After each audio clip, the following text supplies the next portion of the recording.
There has been a lot of infighting and a lot of wrangling, especially in the ranks of ANC and Ford Kenya. It seems that ANC and Ford Kenya have realized the inevitable, and the inevitable is they have to fold their little parties and join UDA, and this will happen whether they like it or not, because as it is obvious, Malala, being the hand and the mouth of Ruto in UDA, is already calling for this kind of action. Apparently, and what is definitely obvious is that William Ruto is preparing Western Kenya, especially the Luhya nation, to vote for him as a bloc. And what better way to attain this goal than to use its leaders? So people like Musalia Mudavadi and Moses Wetangula will be bent by force. They will be put in such a position whereby they have to accept the orders of the government or count themselves out of the next government that will come after 2027. It is very obvious that these little parties, that is Ford Kenya and ANC, are struggling to survive politically, but it is going to be very difficult, because they are trying to fight the government when they are already in government. So what will only happen is that these people, especially Musalia Mudavadi, will lose his position.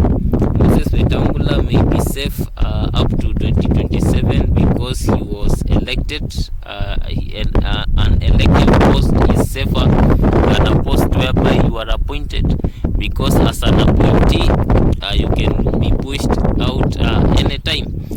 Moses Wetangula can only be evicted if a vote of no confidence in him is cast in parliament, whereby all MPs unanimously agree that he is useless in parliament.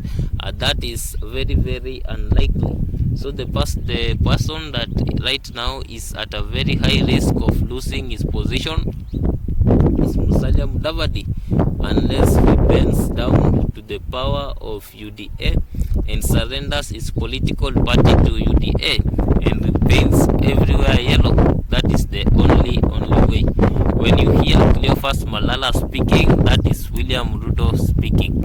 William Ruto cannot speak directly because at this moment he is the president of the country.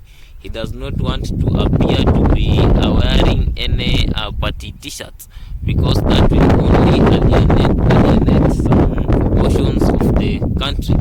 So Malala will continue speaking, and Malala, as we talked, we said Malala is the voice of William Ruto. And now William Ruto wants Moses Wetangula and Musalia Mudavadi to forget their parties and join UDA. This is what will happen. Definitely Moses Wetangula and Musalia Mudavadi have a lot to lose if they maintain their political parties. They will have to submit and join William Ruto, because this is the only way for them to preserve themselves. So political parties are an important vehicle to power. But what can Ford Kenya do in the face of UDA?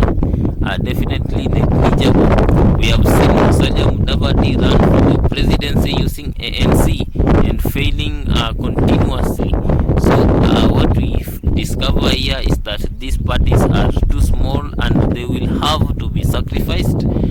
This is collateral damage in politics, but they will have to be sacrificed, because if they are not sacrificed by their leaders, the consequences will be very severe, because they will be pushed into the political cold by force. Right now, the card of William Ruto is he is sure that he has the system and he can manipulate it so that he becomes president for the second term.